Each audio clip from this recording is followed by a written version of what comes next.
My boyfriend has a good job, so he can probably help out. Excuse me? Your boyfriend? I'm slightly shocked that Aoi dropped that nugget of information so casually. Since when has she been seeing somebody? She's never spoken of a boyfriend before. A sharp knife carved from jealousy pricks my heart, and I have to look away from her in order to hide the tears welling in my eyes. We've been together for a little while. His name is Junpei. He's great. Actually, he's going to pick me up in a little bit. Junpei. I hate him already. I hate the sound of his name, and I hate that stupid looking face that my imagined cooks up. Has he kissed Aoi? Has he touched her? Has he slept with my Aoi? I'll kill him. I'll fucking murder him in his sleep. I'm so happy for you. Thank you. Aoi's phone vibrates against the table. She glances at the screen and lets out a tiny squeal. Oh, he's here now. I'll introduce you. Thanks. I cut myself off and ignore Aoi's quizzical stare. Aoi stands up and looks toward the door. She claps her hands in excitement and waves at a broad, bumbling man staggering toward our table. Hey, babe. Oh god. Junpei. Look at this guy. Look at his lecherous eyes, his drooling mouth, his disheveled clothes. Clothes look fine. Aoi's dating this fucker? She could have had anyone she wanted. She could have had me. She could have had my gorgeous body. I would give myself to her anytime she wants. She picked Junpei over me. Is your friend? Yes. Junpei, this is Noriko. Sup? Hi. Aoi talks about you a lot. She does? Probably. We're going to go catch a movie. Would you like to join us, Noriko? Nah, babe, remember you said we were gonna... Junpei? It's fine. I've got stuff to do. Oh, okay. Maybe next time. Maybe. Well, see you. Lates. Bye. Aoi grabs Junpei's arm and the two lumber away. I give up. I clearly can't compete with what Junpei has to offer her. I'm over her anyway. I had my chance in senior high school and I blew it. I've moved on. That was my conviction, right? I want her so badly. But I'll just keep moving forward. I'll find someone else to fill the void until I can have her. I'm over her. I'm over all of this. Junpei isn't even worth killing. I don't have the time to waste on him anyway. I have something like 70 requests to work on. I don't have time to be relaxing here. I need to go home and work and fulfill Corpse Girl's ambitions. If I do that, maybe I can get over Aoi. And if Corpse Girl becomes famous enough, maybe Aoi will respect me and love me and we can be together and we can go to Hawaii or Australia or Switzerland or Norway and drink hot cocoa in the sun and snuggle up together to stay cold and we can get over our fears and anxieties together and we will always be happy, even if Junpei dies and Aoi wouldn't even care about it and she could just kiss me on the beach and we'd be so happy together. Everything would be so much better if Corpse Girl could get her shit together and just pull herself up from my mind and not drown in the endless thoughts of what if and who and why that circulate like draining water within my brain. Everything would be so much better if Aoi just loved me like I love her. But for now, I'm over her. I have work to do.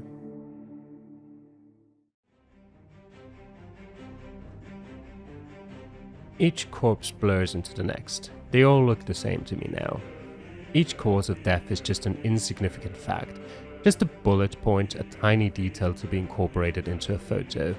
I've lost track of how many photos I've created tonight, 20, 30, but the requests keep coming in. I thought there were 70, but there are so many more now. 200, 300, I can't waste my time counting them. This one is going to die from a baseball bat to the face, this one is going to drown, this cute guy is going to sever his own head, and this pretty girl will electrocute herself.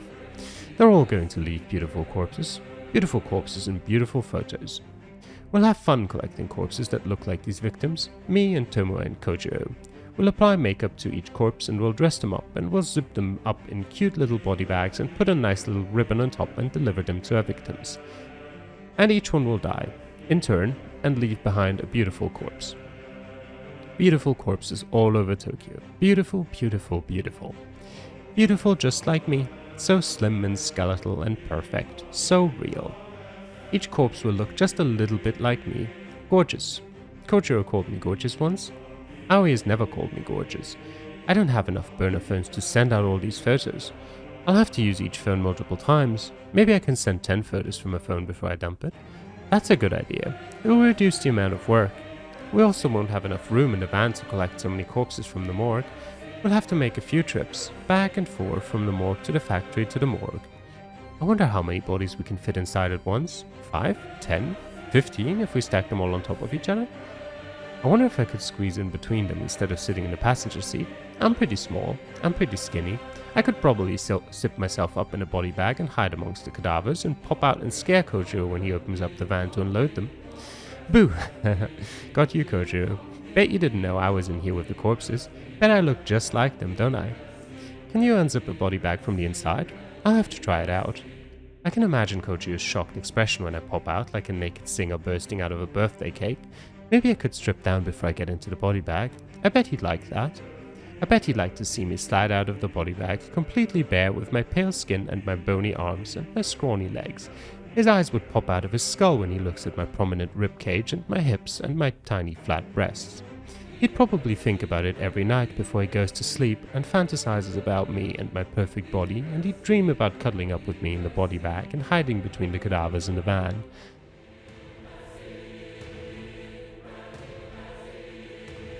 Boo! Got you! Fuck. What the fuck, Noriko? I pull the top of the body bag down around me and let my chest breathe in the morning sunlight. Boo! Boo! My naked skin tingles from the fresh air. I don't think I've ever exposed this much skin to the sun. I giggle and watch Kojiro step back. Boo! Got you! You didn't know I was in here! I wrestle my arms free and make an L shape with my hand. I press it against my forehead. Kojiro's a loser! Kojiro didn't know I was in here! Na na na na na na! I was wondering why you wouldn't answer your phone. You're naked. Boo! Climb in here with me! You okay? Climb in! I unzip the body bag further to make room for Kojiro, but he doesn't advance. He simply stands outside the van, staring at me in disbelief. One sec. He pulls his phone out of his pocket and presses it to his ear. Yeah, found her. Back of the van. Yeah, in an HRP. Okay. Kojiro hangs up the phone and puts his hands on his hips. Your clothes in here too? Dunno, but I'm very cold. Come warm me up. You're lucky we didn't leave the factory yet. These deliveries can wait. Go inside, get dressed. Can't leave the body bag. I'm naked. Shit. Kojiro returns his phone to his face. Can you bring her some clothes? Mad. Kojiro approaches the van. He ducks his head under the roof and stares into my eyes. Tomoe is coming outside. She has clothes. Not gonna wear them. I'm a corpse now. I'm corpse girl. Okay. What the actual fuck? Noriko, put these on. Tomoe appears from nowhere and thrusts her hand out. In her fist is a shirt and a pair of tracksuit pants, but they don't belong to me. This is all I have with me. Take them. I reach out to grab the clothes, but then I push Tomoe's hand aside at the last second and send the garments flying out of the van. You little bitch. Look at me. I'm a corpse. I'm corpse girl. Get inside the body bag with me, Tomoe. I want to snuggle. Ain't no way in hell that's gonna happen. You finally cracked. I think this is serious. No way. You think? She's lost her mind. We gotta take her home. Yeah. Noriko, get out of the van. Sit in the passenger seat. No. Noriko, please. We're worried about you. We're gonna take you home. I don't have a home. I'm a corpse, remember? Take me to the morgue. I perform my best corpse impression by sticking my tongue out of my mouth and rolling my eyes back. When nobody laughs, I decide to laugh for them.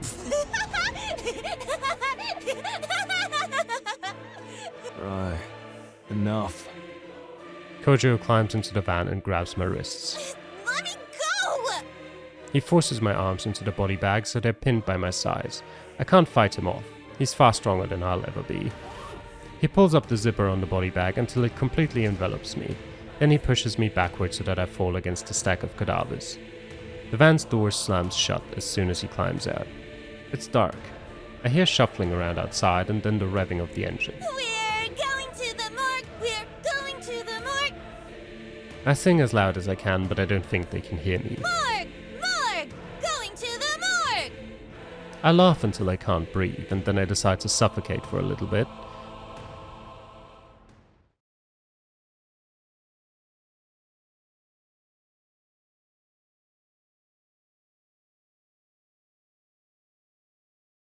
Act 1 clear. Act 2 Kojiro. 1 month later.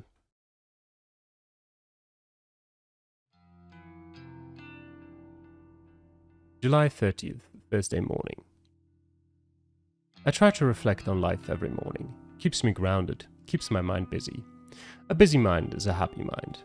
I like to assess myself, like I'm judging my own life. Kojiro, 34. Not much more to me than my name. Done a lot of things, lots of things I regret. A lot of things I don't. I'm happy, overall, in a better place than I was a year ago.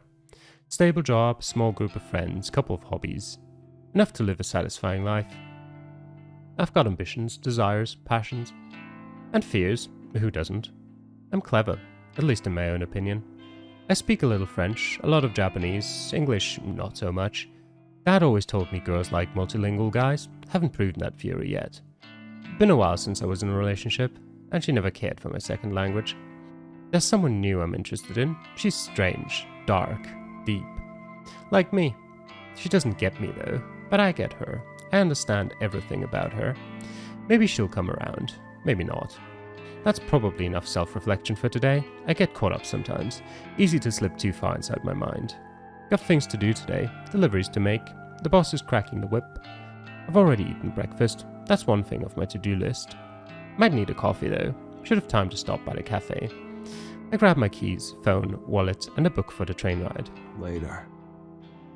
Habit of mine to say goodbye to empty rooms. Used to be funny in my school days. Not so funny anymore, but it's stuck with me. I find it hard to break habits. I leave the apartment behind. It occurs to me that it might be the last time. Probably not, but a possibility. My mind always thinks of such things, always prepared for the worst.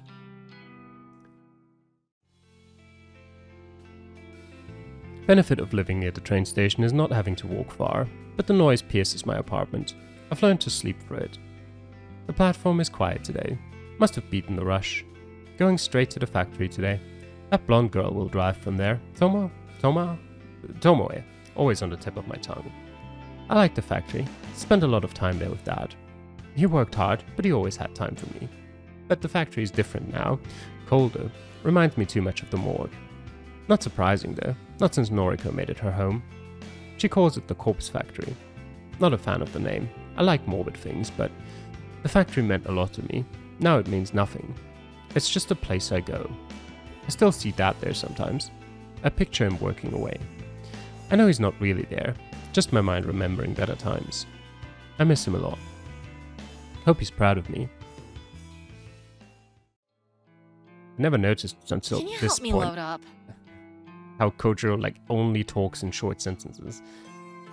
Yeah. Like his single word answers, sure, but even all of his sentences are just short. The blonde girl is standing by a flatbed trolley. It's piled high with 4 cadavers. Each one is sealed in an HRP. I take the trolley and steer it toward our van. The back door is already open. A quick peek inside reveals Noriko is not hiding within. Okay. I hoist the first cadaver off the trolley and load it in the van. The second one follows, then the third. I wipe a trickle of sweat from my brow. Hot today. Should take off my coat. Maybe later. One more cadaver on the trolley. Into the van it goes. You're pretty quick at this. Yeah. I gotta ask, why are you still helping her? Loyalty? Yeah, right. She means a lot to me. Even if I don't mean much to her. I don't think anyone means much to her anymore. Might be right. I look straight at the girl. Not the type I'd normally associate with. Girls like her usually think I'm a freak. Or not normal. Either or. But we've gotten to know each other. A little. Wouldn't call her a friend yet. Why do you still hang around? Dunno. All this shit freaked me out from the start, but it's weird. Feels like we're achieving something, you know? Yeah. Even if it ain't right. Just feels like I got a purpose now. Purpose. I can't count how many people have died because of us. The last month has been wild, but I don't even lose sleep over it anymore. Neither. Never did. Figures. I'm probably gonna go to hell. Hell. You know, for all the bad shit I've been doing. Even if I'm not actually killing people, I'm still enabling it. Don't you ever think we're gonna go to hell? Don't believe in the place. I never used to, but just been thinking lately, that's all. But between this and working at the office part-time, I can send some decent cash to my kid brother and sister, you know? Now that Noriko's paying us anyway. You're getting paid? Oh shit, you're not? Joking. I'm getting paid. Whew. That would have been awkward. The girl yawns and shuffles on the spot. She looks back to the factory. The roller door at the loading dock is wide open. Bring the trolley? Okay. She walks away. I grab the trolley and wheel it back to the loading dock. I abandon the trolley and step inside the factory. You here? The outline of a sleeping body in the corner begins to stir. I make my way to the futon lying on the cold concrete floor. It's a worn-out thing, frayed fabric, torn edges. Lying on top of it, covered by a thin blanket, is the girl of my dreams. Huh? What time is it? Time to get up. Come on. Got work to do. How many deliveries today? Ask the other girl. I'm just the muscle. I reach my hand out to her, the same way I do every morning. She never takes it. Instead, she slowly climbs to her feet without assistance. She's still wearing yesterday's clothes, yesterday's makeup, yesterday's sweat. She's gorgeous. When are you going back home? This is my home now. You need a shower. I'll pretend I didn't hear that. My place smells terrible. Like rotting flesh. I can't get the odor out. It's been getting worse since I first moved in there. This place smells too. Look at what's around you. I gesture toward the racks of cadavers that fill the factory. We acquired some warehouse racking some time ago. It didn't take long for us to fill most of the shelves of cadavers. The industrial air conditioner we installed staves off the decay for a little while, but not long enough. We try not to let each cadaver remain here for more than a few days, but sometimes we forget, and it's so cold here all the time. It's not like Dad's factory at all. The stench could make anyone's eyes water. We just seem to be getting used to it. I like it here. The smell here is different. It's nice. Okay. You probably have requests to work on. I'll leave you be. Noriko doesn't say anything. A thoughtful expression covers her face. I make my way back toward the trolley. We've been overwhelmed with work lately. Seems like Corpse Girl's website has become the next big trend in Japan. Dozens of requests pour in every day. A lot of people are wanted dead. I don't care about the reasons why, I just do the work. It's all for Noriko. Couldn't care less about Corpse Girl's ambitions or whatever she normally says. I want to prove to her that I'm useful, good, worthy. This is the only way I can think of to earn her love. I told her I was doing it for corpses, wanted to get my hands on some for myself. But that was a lie, all of it. Why would I need her to acquire corpses? I work at a morgue. I've been stealing them for years. Just needed her to believe she could motivate me, bargain with me, control me. When she achieves her goal, whatever it may be, I'll talk to her, a heart to heart. Maybe I'll even propose. Can't let a girl like her slip away. She's too precious, too beautiful, too brooding and macabre, and I need her. It's as simple as that. Since the first time I laid eyes on her, over a year ago, that day she moved into her apartment. I've kept close by ever since. I must have her. I will have her. I'll do anything for Noriko. Physical labor always makes me hungry, a normal human trait, I would assume. I take a seat at the restaurant and place an order once the waitress arrives. Waiting for a meal is boring. I decide to read. Today's book is False Photography. I borrowed it from Noriko. She doesn't know. When I flip open the cover, I'm reminded of why I started coming here. I once saw Noriko at this very same restaurant. She was eating omurice and reading Strange Flower. She didn't eat much, 3 mouthfuls, if I recall correctly. But she read her book until the restaurant closed. I learned then that she's a girl that would rather feed her mind than her body. I'm personally the opposite. I love to eat. But I find Noriko's traits endearing. It's hard not to fall for someone in love with educating herself. It also touched my heart that she chose to read the book I lent her. Come to think of it, I never did get that back from her. It's probably overdue at the library now. Maybe I shouldn't show my face there again. Add it to the list of places I can't visit anymore. My meal arrives. Rice. I dig in. It's tasty. I assume this is Noriko's favorite. Funnily enough, it was Dad's favorite too. I devour the dish in a few minutes. I like to lick the plate clean. Always earns a funny look from the staff. The heat from the meal has fogged up my glasses. I take them off and wipe them clean on my shirt. I know you. Thanks to my natural blurry vision, I can't see who sits down across from me. I quickly return my glasses to their rightful place. Kojimbo, right? Kojiro. I don't think so. Trust me. You are? Junpei Matsumoto. The rotund stranger offers his hand to me. I don't reciprocate the gesture. Can I help you? Nah, man, just hanging, you know? Saw you here, wanted to say, what's up? What's up? I don't know you. I'll be going. Stay a while, let's talk about Corpse Girl. The stranger's words prevent me from standing up. I glare at him. What about Corpse Girl? She's killed a lot of people, right? Like a hell of a lot of people. Probably. I don't know. Come on, man. You're in her crew, yeah? I've seen you lifting at the morgue. You run that white piece of shit van, am I right? I don't... Careful now, if I can find you. It can't be that hard for the cops to pinch you. What do you want? Like I said, just wanted to say what's up. The foul man leans across the table. His hot breath reeks more than the factory. I want to know how you guys do it. How do you get up every morning knowing that there's a killer out there even more powerful and successful than Corpse Girl? I know exactly what he's referring to. I try not to let my face betray me. It's true that Corpse Girl has some tough competition. Around the time Noriko targeted her sister, somebody hacked Corpse Girl's website. It was Junpei, it's obvious now. Ever since then, a new string of deaths have raged across Tokyo like wildfire. Deaths not caused by Corpse Girl. It started off with the copycat killers stealing Noriko's requests. People that were sentenced to death via Corpse Girl's website were found dead before he could reach them. But that didn't last long. After a while, completely unrelated people were being found dead across the city, people whose deaths had never been requested through the website. Because of that, we stopped worrying about it. Noriko was happy as long as our own victims weren't being poached. She didn't care if someone else was running a similar operation, as long as they kept their hands off her.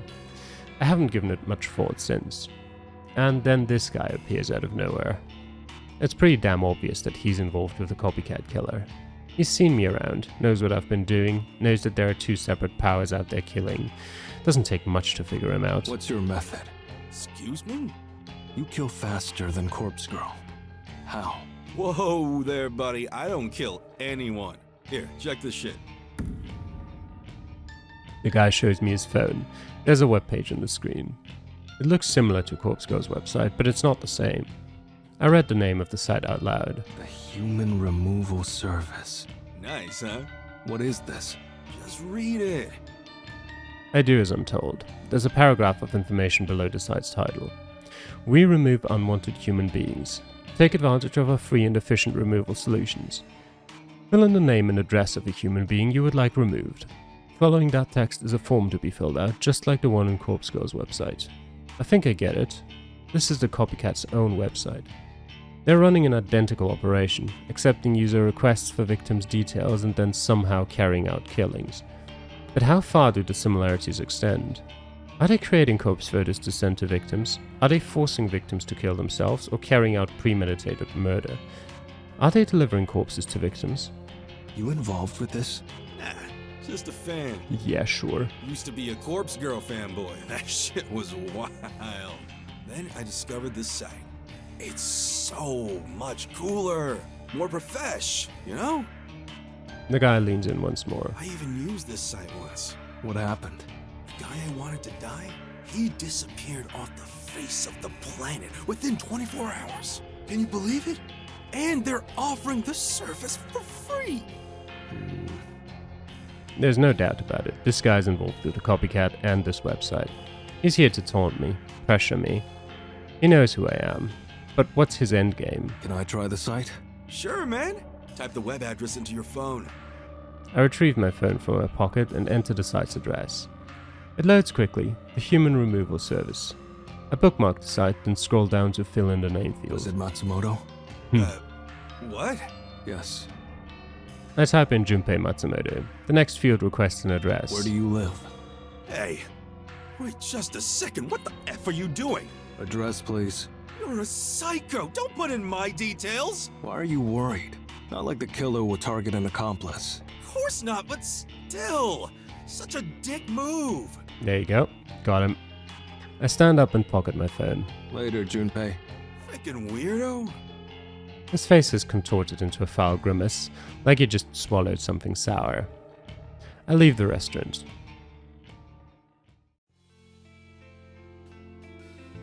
Junpei Matsumoto essentially confessed that he's involved with the human removal service.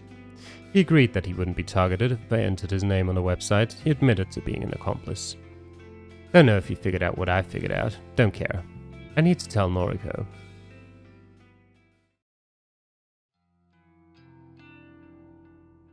July 31st, Friday morning. She's asleep in the corner as usual. Her laptop is beside her, the power cable is plugged into a portable generator. She's still in the same clothes, still wearing the same old makeup. I wouldn't change a thing about her. How I wish I could lay next to her. Wake up. She stirs. I extend my hand. Kojiro? It's still early. Need to talk. It's important. She rubs her eyes and yawns. What is it? Look. I hold up my phone and show her the copycat's website.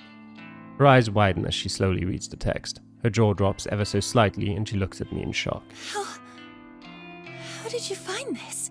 I've been searching for weeks. I've tried so hard to find how the copycat is choosing victims, but there's absolutely nothing about this anywhere. Met a guy yesterday. Someone involved with the site. You're kidding. Serious. Junpei Matsumoto. Big guy. Rude. Unlikable. Knew who I was. Knew about the morgue. Shit. He knows? Don't know how. We need to kill him. How? If he knows our methods, he won't just kill himself when he gets delivered a corpse. He'll just laugh it off. No. I know that. We really kill him. Noriko is silent. It's the unthinkable. Something we've never done before. I don't know if I can. I can do it. I don't want to kill the guy. I need to kill him. It's for our own safety. With him alive, our secrets are compromised. He knows me. He may very well know Noriko. Junpei Matsumoto? Why does that name sound so familiar? Check his profile. Noriko doesn't waste any time in bringing up his noise Oh, profiles. shit! I peer over at her phone. Sure enough, the profile picture matches what he looked like. Hard to forget a guy like that. This is Aoi's boyfriend. Aoi. Your friend. Aoi, the girl that Noriko never stops talking about. The cute and shy one. The one I've followed more than a few times out of curiosity. Wanted to see what constitutes a friend of Noriko's. Needed some tips. Is she dating Junpei? Strange match. Is this for real? I met Junpei some time ago. Maybe last month? I see. Are they still together? As far as I know. I haven't spoken to Aoi in a while. Wait, I wonder. What? Never mind. I need to think some things over. Okay. Kojiro, you remember the photo of my sister's corpse, right? Not the one that I crafted. The other one I found on her phone. Sure. You remember the instructions written on it? Stabbed Shuji at the party, right? Spot on. The copycat must send instructions written on corpse photos. I have a feeling the instructions always relate to killing other people. Other people whose deaths have been requested. I get it. Kill two birds with one stone. Send one corpse photo to a victim and have them kill another victim. Sufficient. That's how they've racked up so many deaths so quickly. Exactly. We can only rely on news reports for the numbers, but it's pretty clear that the copycat has claimed a few hundred lives in the past month at least. And we're up to 164. Yes. 164 deaths caused by Corpse Girl. But we've delivered twice as many corpses as that. Our success rate is about 50%, and it has been dropping rapidly. It would seem that Corpse Girl's rising popularity is having a detrimental effect on our success rate. As public knowledge of Corpse Girl increases, the fear of receiving a corpse decreases. People are starting to figure out how the method works. If they don't cave into fear, they don't kill themselves. It's that simple. In most cases in which the victim has survived, they simply brush off the attempt on their life. They call the police, have the corpse removed, they go on with life. We haven't been doing so well lately, but the deaths across Tokyo, the ones unrelated to us, are expanding at an exponential rate. Seems that way. Then our rival has a more foolproof method of killing. Is it as simple as adding instructions to a corpse photo? Threatening someone with death unless they carry out the instructions? And then, if victim A receives a corpse photo, follows the instructions, and kills victim B, how does victim A also end up dead? Surely it's not suicide at that point. Why follow the instructions to spare your life and then kill yourself anyway? It doesn't add up.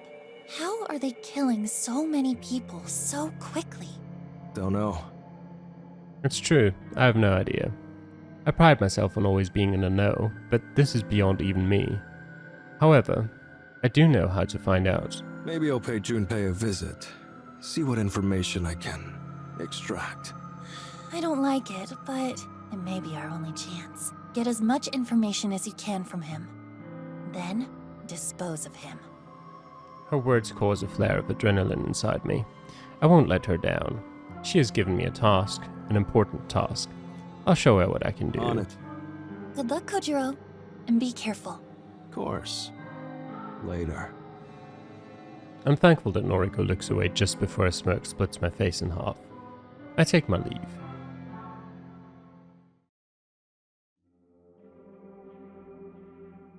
Quite a bit of time has passed since he went inside the maid cafe.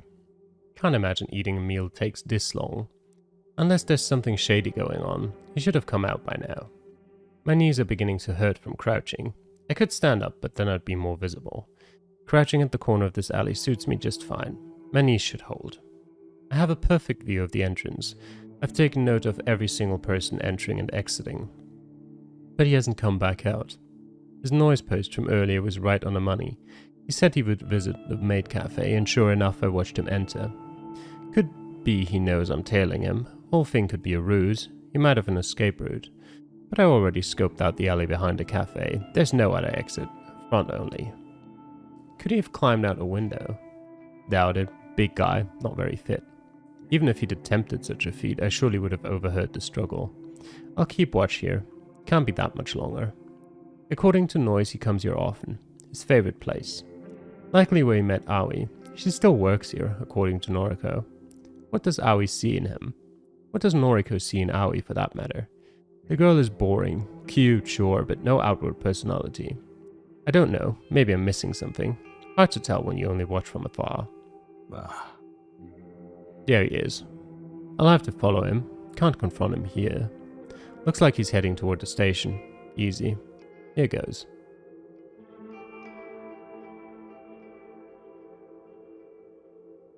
Can't believe this guy traveled to the very end of the train line. Took nearly an hour to get here. If his home is all the way out here, why did he travel so far just to visit a maid cafe? He wandered into this underground parking lot, so I'm guessing his apartment building is above this little tomb. No one else around. Hey, is someone there? Guess I'm not as stealthy as I thought. Huh? Kojimbo? Junpei Matsumoto. The fuck? You follow me home, dude? That's right. Have some questions. Not cool, man. Could've just DM'd me. No. I stride up to him and press my chest against his rotund belly. Standing this close, it's easy to see that he's actually younger than I thought.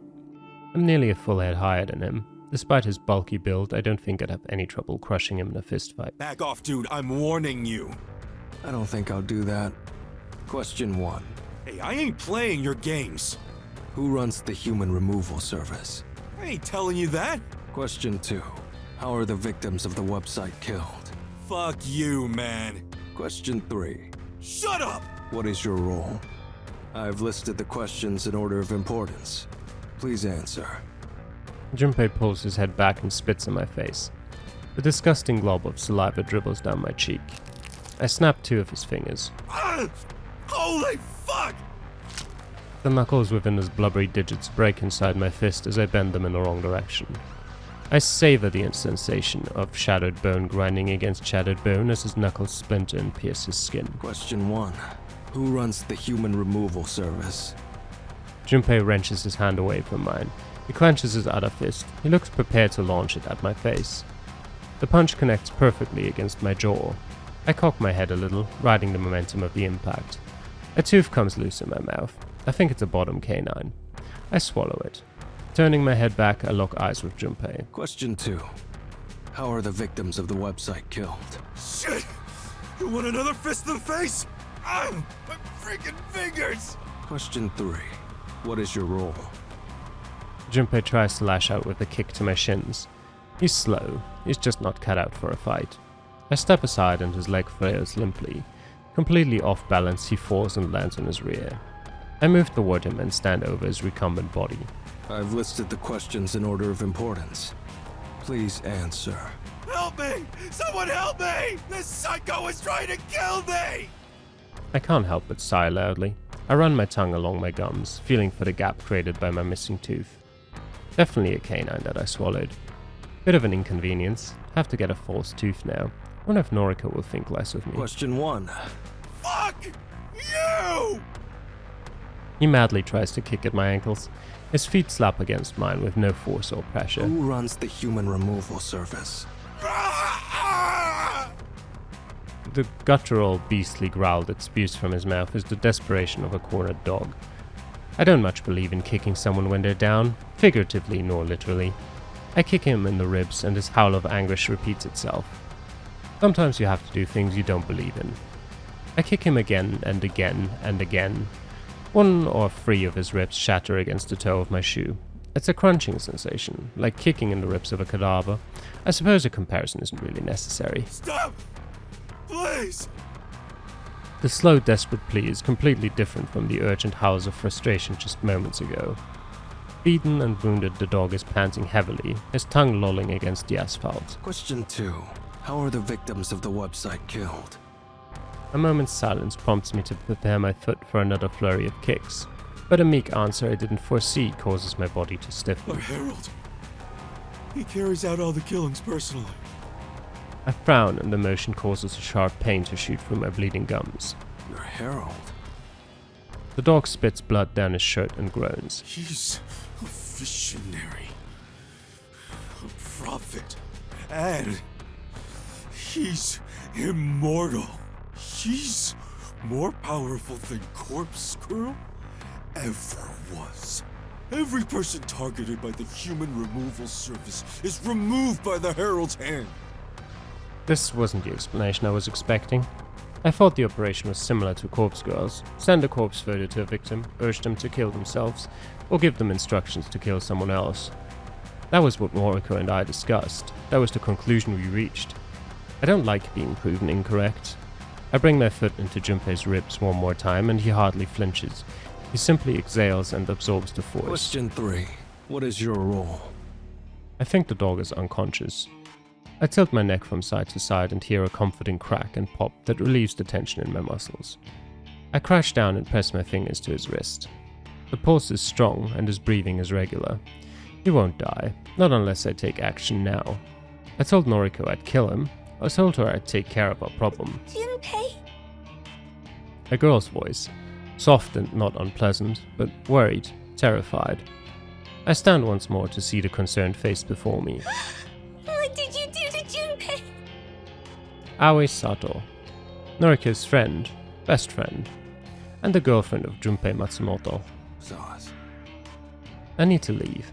Aoi doesn't know my identity. She doesn't know I'm involved with Noriko. If I escape now, Aoi will never link this assault to Noriko. Well, that's option 1. Option 2... Get out of here, you psycho! No, I can't think about option 2. If Aoi got hurt, Noriko would never forgive me. I can return to finish Junpei another day. I know where he lives now, after all. Later. I turn on my heel and leave the sobbing girl to tend to her wounded dog.